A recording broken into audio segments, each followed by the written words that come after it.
નમસ્કાર વિદ્યાર્થી મિત્રો, વેદ ડિજિટલ એજ્યુકેશનમાં આપ સર્વ વિદ્યાર્થીનું હાર્દિક સ્વાગત છે.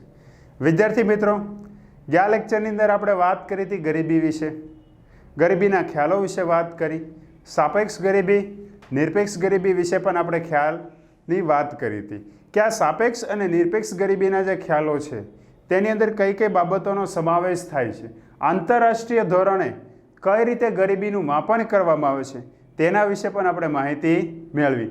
આજના લેક્ચરની અંદર આપણે વાત કરીએ ખૂબ જ મહત્વના પોઈન્ટ વિશે કે એવો આ પોઈન્ટ છે કે જેમાંથી પરીક્ષામાં ફરજિયાત સવાલ પૂછાય જ છે.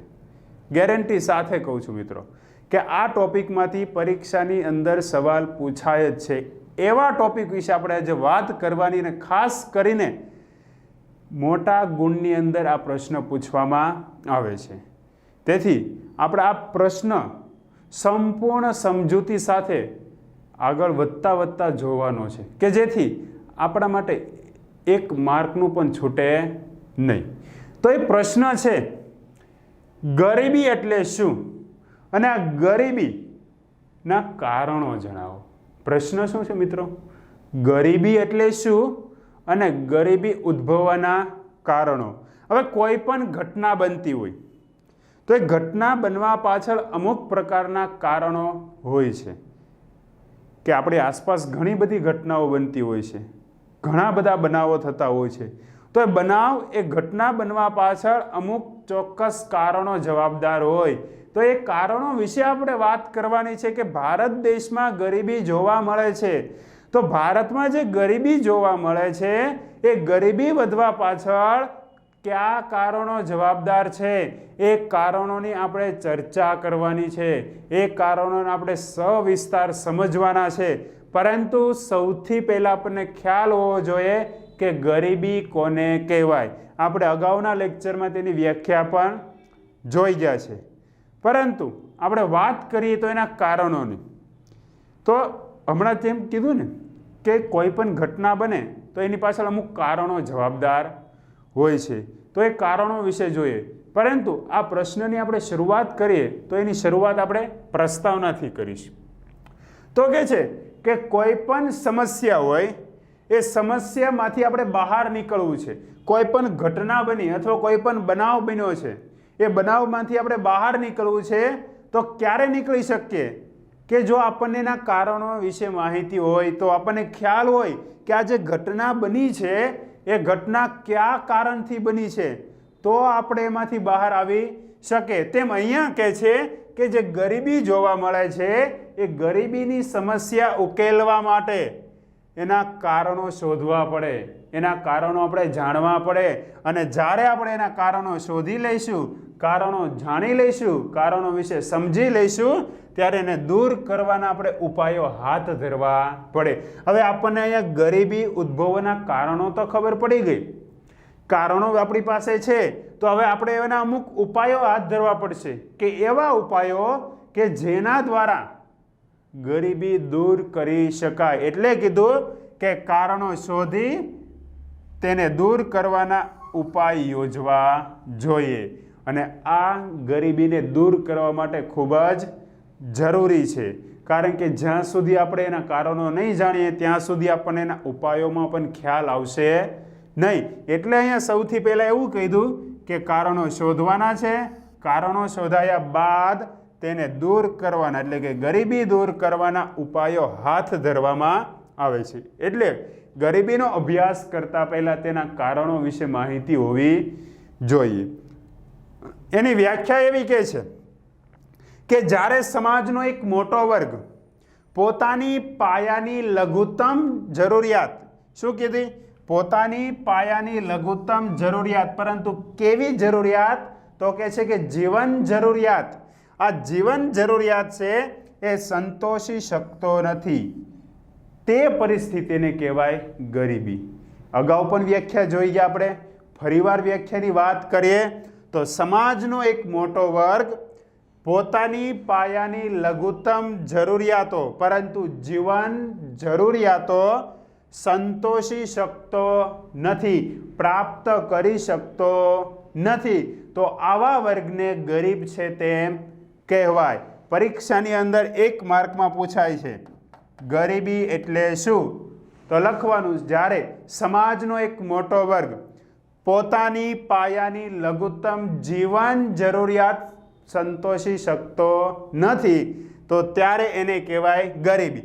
હવે કોઈ પણ વ્યક્તિ હોય, સમાજની અંદર રહેતા દરેક વર્ગ માટે, દરેક વ્યક્તિ માટે અમુક વસ્તુ ચોક્કસ જરૂરત છે, એના વગર ચાલે તેમ જ નથી. આપણે અહીંયા બાજુના ચિત્રમાં જોઈ શકીએ છીએ કે વ્યક્તિ છે તો એને ખાવા માટે ખોરાકની જરૂર પડશે, પહેરવા માટે કપડાની જરૂર પડશે, રહેવા માટે મકાનની જરૂર પડશે, બીમાર પડે છે તો આરોગ્યની જરૂર પડે છે, એજ્યુકેશનની જરૂર છે, શિક્ષણની જરૂર છે, એને પ્રેમને, પરિવારના પ્રેમની પણ જરૂર છે કે પરિવારના પ્રેમ પ્રાપ્ત થાય એની પણ જરૂર છે. તો કહે છે કે લોકોને અમુક વસ્તુ છે જરૂરિયાત પ્રમાણે મળવી જ જોઈએ.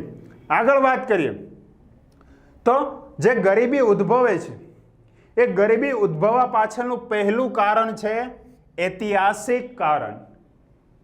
શેની વાત કરી મિત્રો? ઐતિહાસિક કારણો. હવે આ તો આપણે સારી રીતે ભણી જ ગયા છીએ, 6ઠ્ઠા ધોરણથી SS ભણતા આવ્યા છીએ આપણે, એટલે આ તો આપણા માટે કંઈ નવું છે ને. આંખ બંધ કરીને આપણે પરીક્ષાની અંદર સવાલ પૂછે તો લખી શકીએ અને પૂરા માર્ક પણ આવે એવું પ્રકારનું આ કારણ છે. તો જોઈએ ઐતિહાસિક કારણની અંદર તો કહે છે કે જે ઇતિહાસકારો છે એ ઇતિહાસકારો એવું કહે છે કે જ્યારે 17મી સદી ચાલતી હતી, કેટલામી સદી? 17મી સદી. તો આ 17મી સદી દરમિયાન ભારતમાં વધુ પ્રમાણમાં શહેરીકૃત જોવા મળતું હતું અને વ્યાવસાયિક રાષ્ટ્ર જોવા મળતું હતું. કઈ સદીની વાત કરી મિત્રો? 17મી સદી.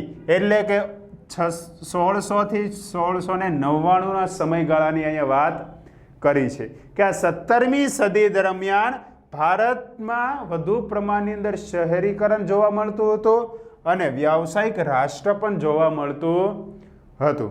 આગળ વાત કરીએ તો કહે છે કે ભારતમાં સુતરાઉ કાપડની નિકાસમાં મોટો હિસ્સો ધરાવતું હતું. કે આપણને ખ્યાલ છે આઝાદી પહેલાના સમયની વાત કરીએ, રાજા રજવાડાઓની વાત કરીએ, એ સમય પછીની વાત કરીએ તો ભારતની અંદર આપણને ખ્યાલ છે કે ભારતમાં જે વસ્તુનું ઉત્પાદન થતું એ આપણે વિદેશની અંદર મોકલતા.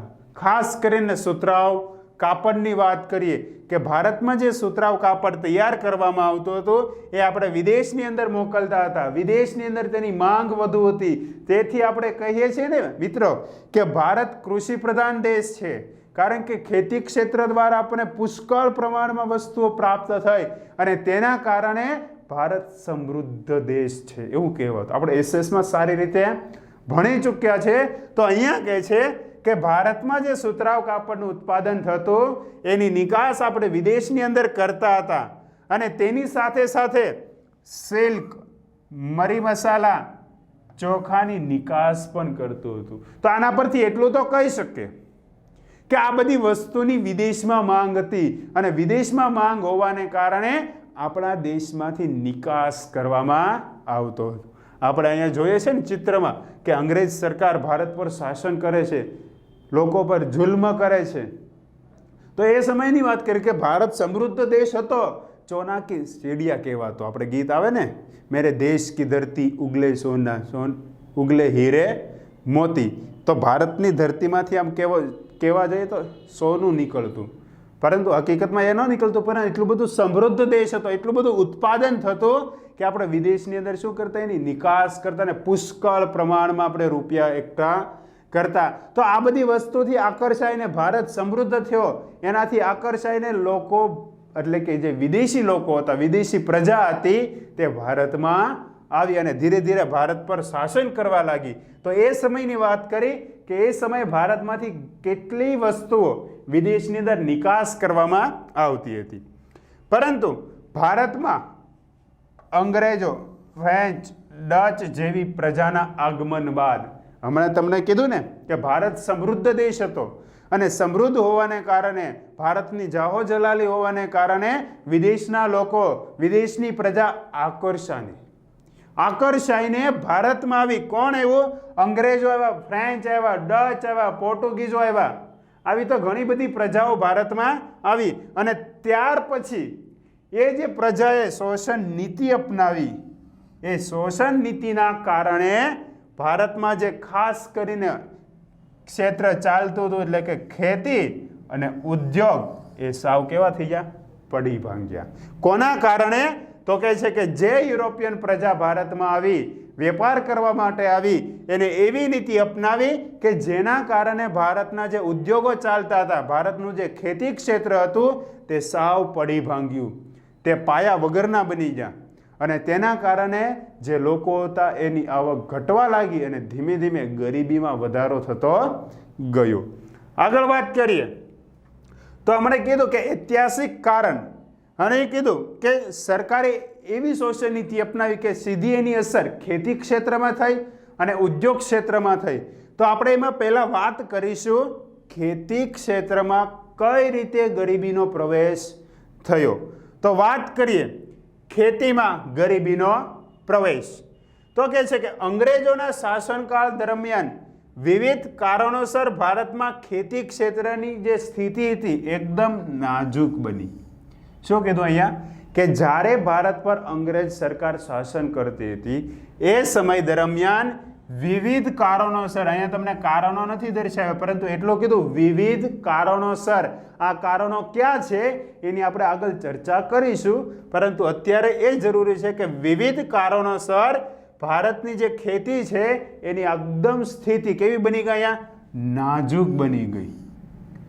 આગળ વાત કરીએ તો કહે છે કે ભારતની જે ખેતી છે એ કેવી હતી? તો ભારતની ખેતી વરસાદ આધારિત હતી. હવે આપણને ખ્યાલ છે કે ભારતની ખેતીને સિંચાઈની સુવિધા મળતી નથી, વરસાદ ઉપર આધારિત ખેતી છે. તો ભારતની જે ખેતી છે વરસાદ આધારિત તો હતી, પરંતુ સરકાર દ્વારા, કઈ સરકાર? તો કહે છે કે બ્રિટિશ સરકાર, અંગ્રેજ સરકાર દ્વારા સિંચાઈ ક્ષેત્રે મૂડીરોકાણ કરવામાં આવ્યું નહીં. એક તો પહેલેથી ભારતની ખેતી કૃષિ આધારિત એટલે કે વરસાદ આધારિત હતી, એમાં પણ અંગ્રેજ સરકારે સિંચાઈ માટે મૂડીરોકાણ કર્યું નહીં, એને રસ રહ્યો નહીં, એને રસ આમ જોવા જાય દાખવ્યો જ નહીં. 1 પણ રૂપિયાનું મૂડીરોકાણ કર્યું નહીં, તેને કારણે પણ ખેતી ક્ષેત્રનો વિકાસ થયો નહીં. બાજુના ચિત્રમાં આપણે જોઈ શકીએ છીએ કે ભારતની અંદર જે ખેતી કરતા લોકો છે ખૂબ મહેનત કરતા હતા, તનતોડ મહેનત કરતા હતા, પરંતુ આપણી જે ખેતી હતી એ વરસાદ આધારિત હતી અને સિંચાઈની સુવિધાનો લાભ નહોતો મળતો. પણ જો એ સમયે એ સિંચાઈની સુવિધાની અંદર મૂડીરોકાણ કર્યું હોત તો આપણે પુષ્કળ પ્રમાણની અંદર ઉત્પાદન વધારી શકે. પરંતુ એ સમયે ભારત ગુલામ હતો, ભારત પર અંગ્રેજોનું શાસન હતું, પણ અંગ્રેજોએ મૂડીરોકાણમાં રસ દાખવ્યો નહીં, તેથી ખેતી ક્ષેત્રનો વિકાસ ન થયો. બીજી તરફ વારંવાર દુષ્કાળ પડવા લાગ્યો. પછી વાત કરીએ તો જમીનદારી પ્રથા, વધતા જમીન મહેસૂલ, શાંત પ્રથા વગેરેના કારણે પણ ખેડૂત પાયમાલ થયો. હમણાં આપણે આગળ વાત કરી હતી ને કે અંગ્રેજોના શાસનકાળ દરમિયાન વિવિધ કારણોસર, એટલે કે અંગ્રેજોએ જે પદ્ધતિઓ અપનાવી એની વાત કરી. જમીનદારી પ્રથા, વધતા જમીન મહેસૂલ, શાંત પ્રથા, કે આવી નીતિ અપનાવવાને કારણે ભારતનો જે ખેડૂત હતો એ ધીમે ધીમે પાયમાલ બનતો ગયો. સાથે વરસાદ ન પડવાથી દુષ્કાળ જેવી પરિસ્થિતિનું સર્જન થયું. અને દુષ્કાળ પરિસ્થિતિનું સર્જન તો થાય છે, પણ સાથે સાથે જમીનદારી પ્રથા છે, જમીન મહેસૂલ પ્રથા છે, શાંત પ્રથા છે, એના કારણે ખેડૂત પાયમાલ બનતો જાય છે. અને જે જમીનદારો હતા, જે શાહુકારો હતા કે મોટા વેપારીઓ હતા, એના દ્વારા જે ધિરાણ આપવામાં આવતું હતું એ ધિરાણનો જે વ્યાજનો બોજ હતો એ ખૂબ જ વધી જતો હતો. હવે ખેડૂત પાસે આવક નહોતી, ખેડૂત પાસે મૂડી નહોતી, તો ખેતી કરવા માટે એમને રૂપિયાની જરૂર પડી, નાણાંની જરૂર પડી. તો આવા ખેડૂતો કે જે નાના ખેડૂતો છે એ ખેડૂતો જમીનદારો પાસેથી, શાહુકારો પાસેથી કે મોટા વેપારીઓ પાસેથી ધિરાણ સ્વરૂપે નાણાં લાવતા. પરંતુ આ બધાનો ધિરાણ પર જે વ્યાજનો દર હતો એ ખૂબ જ ઊંચો હતો. તો વર્ષ દરમિયાન ખેડૂતો જે મહેનત કરતા, જે ઉત્પાદન કરતા, તેમાંથી આવકનો મોટો ભાગ આ વ્યાજ ચૂકવવામાં જ ચાલ્યો જતો. અમુક ટકા ભાગ અંગ્રેજોને આપવો પડતો, પરંતુ છેલ્લે ખેડૂતો પાસે કંઈ બચતું નહીં. તો ખેડૂતોને પણ હવે ખેતી કરવામાં રસ રહ્યો નહીં. તો ભારતના ખેડૂતોનું આ રીતે શોષણ થતાં ભારતના ખેડૂતો ધીમે ધીમે પાયમાલ થતા ગયા, કે ખેડૂત જમીન વિહોણા બનતા ગયા. હવે અહીંયા વાત કરી કે ખેડૂતો પાસે પૂરતા પ્રમાણની અંદર મૂડી નથી, ખેડૂતો પાસે જમીન નથી.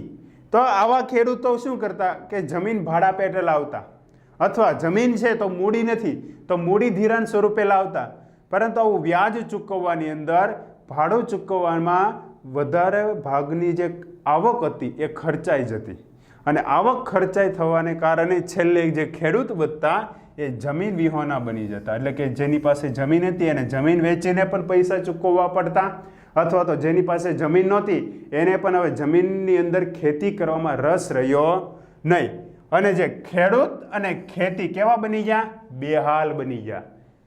કે જે ખેડૂતો ખેતી કરતા હતા એને પણ હવે રસ રહ્યો નહીં, ખેતી કરવામાં કોઈને મજા ન આવતી. એટલે કે આપણે ટૂંકમાં કહીએ ને, કોઈને આકર્ષણ ન હોય. કેમ? કારણ કે વર્ષ દરમિયાન મહેનત કરે, મહેનત કર્યા બાદ ઉત્પાદનમાંથી જે આવક થાય એમાંથી મોટા ભાગનો હિસ્સો તો કોને આપવાનો? જમીનદારોને આપવાનો, સરકારને આપવાનો. ખેડૂતો પાછળ કાંઈ બચતું નહીં. અને આ કારણે જે ખેડૂતો ખેતી કરતા એ ધીમે ધીમે ખેડૂતો ખેતી કરતા બંધ થયા, અને તેના કારણે ગરીબીના પ્રમાણમાં વધારો જોવા મળ્યો છે.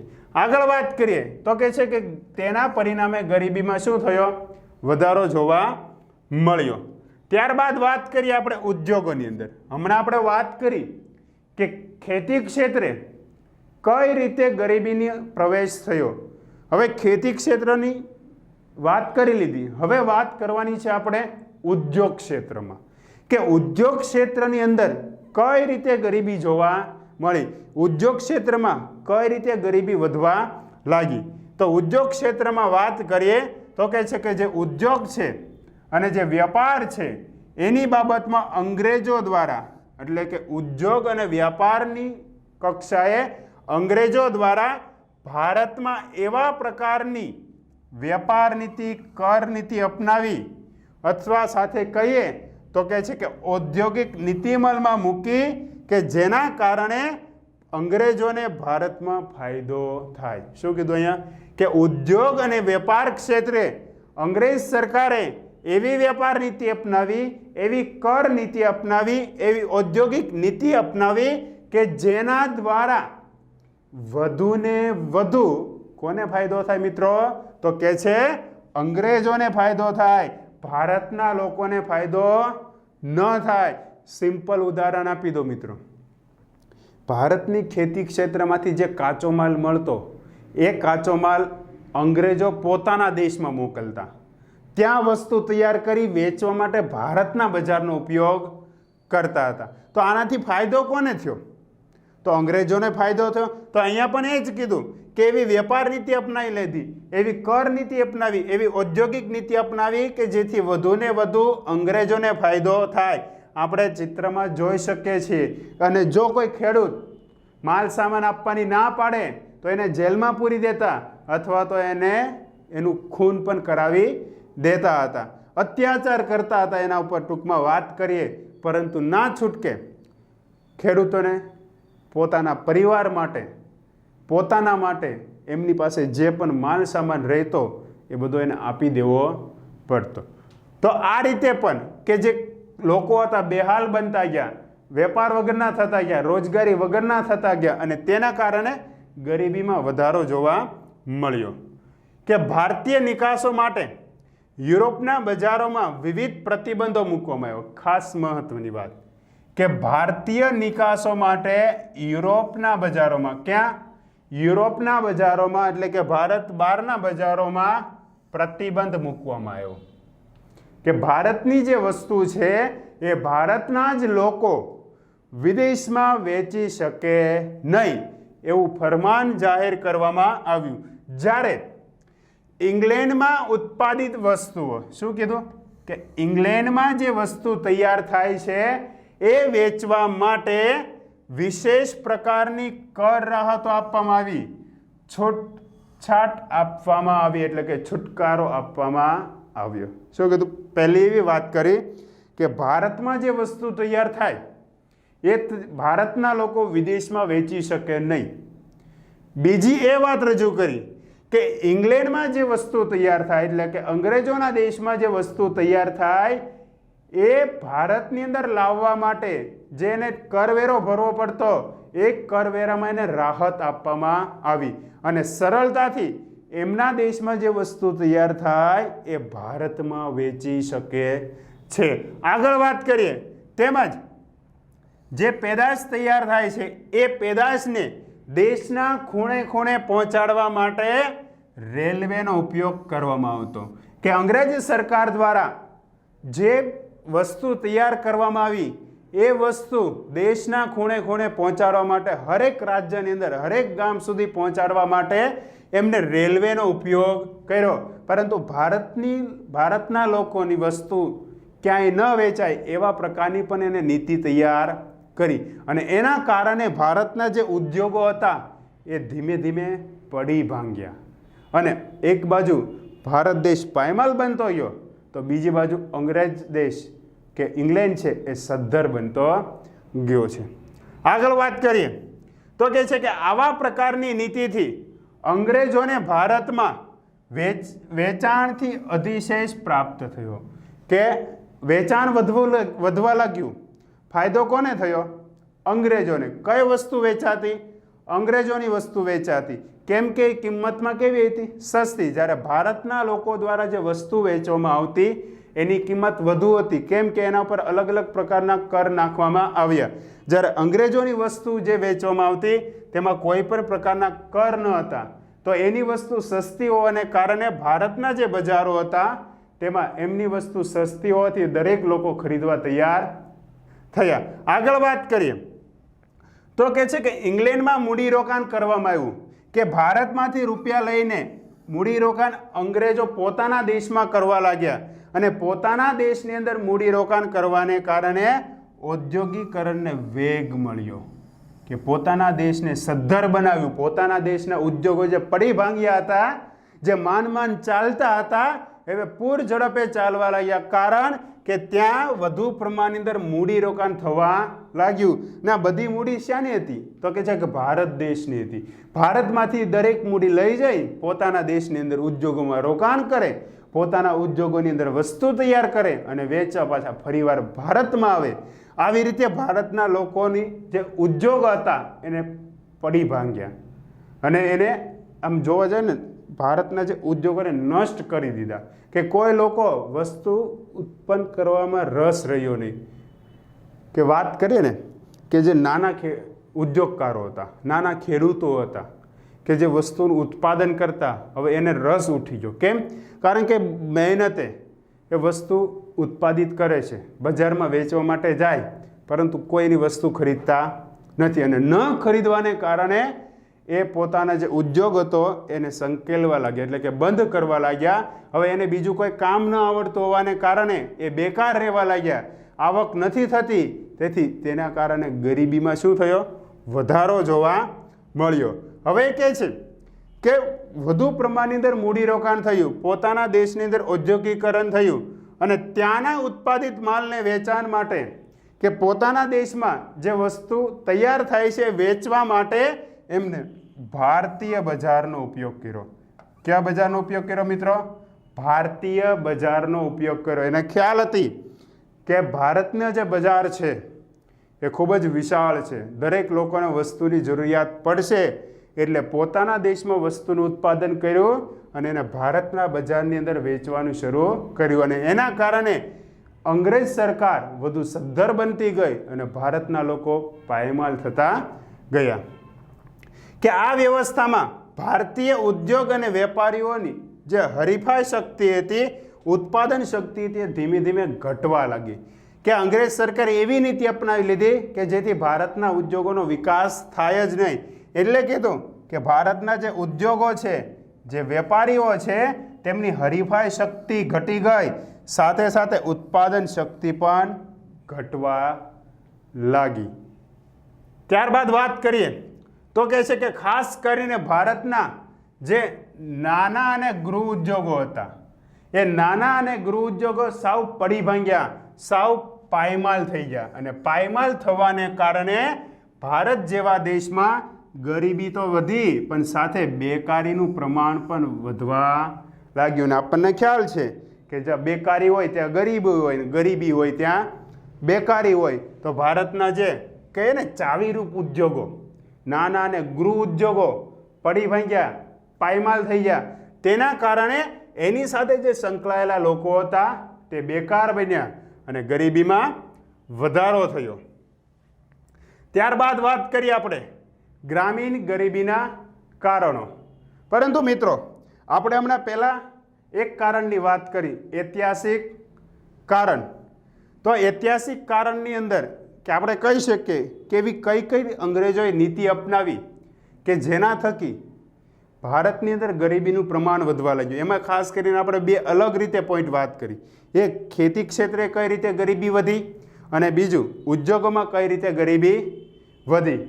હવે બીજો પ્રકાર છે એનો ગ્રામીણ ગરીબીના કારણો. પણ મિત્રો હવે આ ગ્રામીણ ગરીબીના જે કારણો છે એ આપણે આવતા લેક્ચરની અંદર જોઈશું. આભાર વિદ્યાર્થી મિત્રો.